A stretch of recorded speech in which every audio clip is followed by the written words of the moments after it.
Senin, 2 Desember 2024, pukul 19.11. Sesampainya di rumah, aku baru ingat kalau ibu titip sesuatu dari tempatnya bekerja.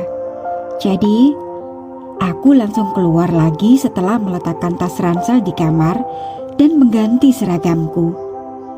Lebam di lengan atasku masih tidak berkurang. Terlihat biru dan kalau dipegang masih sedikit sakit. Selama beberapa hari, rasanya aku harus rela berpanas-panasan ria dalam balutan jaketku. Kelihatannya ibu masih tidur karena tidak ada suara sama sekali dari dalam kamarnya.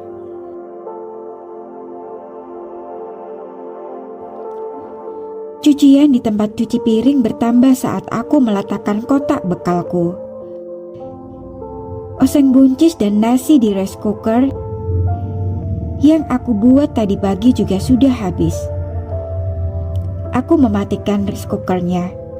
Ibu selalu membiarkan alat itu menyala, padahal di dalamnya sudah tidak ada nasi lagi. Setelah mengoleskan salep di memarku untuk mengurangi rasa sakitnya, aku menaiki sepeda motor ibu dan pergi ke tempat kerjanya. Aku tiba di tempat kerja ibu pukul 3 lebih sedikit.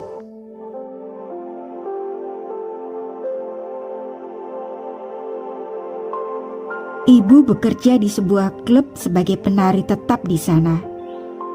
Tahun ini, ibu akan berumur 35.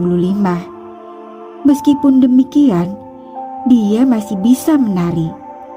Tugasnya hanya menari bersama beberapa orang wanita selama 1 jam dan kemudian menemani pelanggan minum atau merokok atau sekedar mengobrol.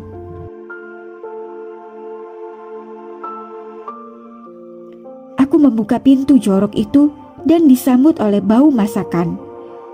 Koki klub pasti sedang mempersiapkan menu untuk malam nanti agar semua bisa disajikan secepatnya. Lorong sempit itu remang-remang dan akhirnya aku sampai di sebuah hal terang benderang.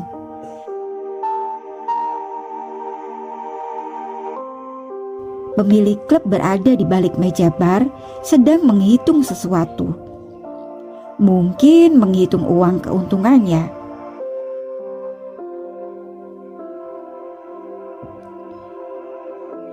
Bos Rudi, tas ibu mana? Orang itu hanya akan menoleh kalau dipanggil bos. Pria botak itu menoleh menatapku, mengurutkan kening, kemudian mencatat sesuatu sebelum akhirnya melambaikan tangan menyuruhku mendekat. Kapan lulus? Tanyanya. Kelihatannya dia ingin mengobrol. Aku tidak ingin mengobrol. Karena itu, aku segera bertanya lagi. Tas ibu, mana?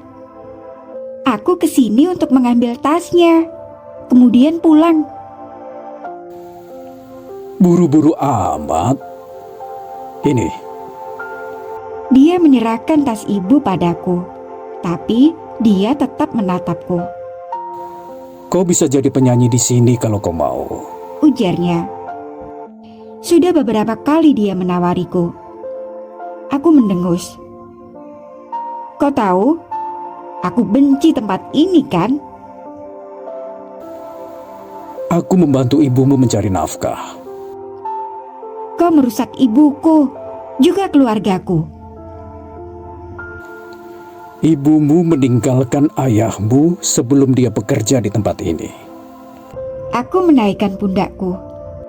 Yang aku tahu, ibu membawaku kabur gara-gara kau menjanjikan pekerjaan yang layak. Dulu, orang ini adalah manajer ibu. juga beberapa penari lainnya. Sejak masih duduk di bangku SMA, mereka dulu sekelompok penari yang bekerja kontrak berkeliling ke berbagai kota. Ayah termasuk salah satunya. Seorang DJ. Itu sampai ayah menikah dengan ibu setelah ibu mengandung diriku beberapa bulan. Iya, kau tidak salah baca. Ibu hamil duluan. Namun setelah menikah, ayah malah ingin mereka berhenti dari dunia malam dan bekerja layaknya orang lain. Ayah bisa begitu kolot kalau dia mau. Dia bekerja sebagai penulis artikel lepas, memanfaatkan pengalaman yang dia miliki di dunia jurnalistik saat SMA. Kabarnya, dia juga ikut kursus malam bahasa Inggris. Namun, ibu tidak tahan berada di rumah terus, jadi dia tetap bekerja dengan bos Rudi ini. Ayah tidak suka. Keadaan semakin parah saat pendapatan ibu melambung melebihi pendapatan ayah. Akhirnya, setelah pertengkaran hebat, ibu yang sudah tidak peduli lagi membawaku pergi meninggalkan ayah. Waktu itu aku kelas 6 SD. Semua berjalan lancar selama beberapa minggu. Sesudah itu, sedikit demi sedikit, ibu mulai kasar padaku. Dia memperlakukanku seperti seorang pembantu. Aku harus bersih-bersih, mencuci baju, mengelap meja, belanja, dan seterusnya. Jika tidak menurutinya, dia akan memukulku. Akhirnya, suatu hari, aku tahu alasannya membawaku pergi. Bukan karena dia menyayangiku, tapi karena ingin membuat ayah menderita. Dia juga mulai menggunakan kata-kata yang sangat tidak enak didengar untuk menyebutku. Seringkali ibu menyalahkan keadaannya karena aku. Gara-gara kau, ayahmu berubah. Gara-gara kau, kita miskin. Lebih baik kau cepat dapatkan suami kaya, cewek busuk. Gara-gara kau, hidupku kacau balau. Karena akulah penyebab kesengsaraannya, aku harus membayar dengan merawatnya. Dia menyekolahkanku dan memeliharaku hanya supaya aku bisa menikah dengan anak orang kaya dan menyetorinya uang setiap bulan. Itu juga alasannya sedikit ngotot menyekolahkanku di SMA yang relatif mahal ini. Sejak kabur dengan ibu, aku jadi tidak mengenal ibuku sendiri. Aku tidak tahu kenapa ibu berubah. Aku rasa ada hubungannya dengan tempat ini. Tempat menjijikkan yang disebutnya sebagai tempat mencari nafkah ini. Aku pulang. Dah. Aku mengangkat tangan kananku pada bos Rudi dan melenggang pergi melewati koridor yang tadi aku lewati waktu aku datang. Tempat ini dan bos Rudi selalu mengingatkanku bahwa keluargaku bobrok. Ibu memanggilku, sampai nanti.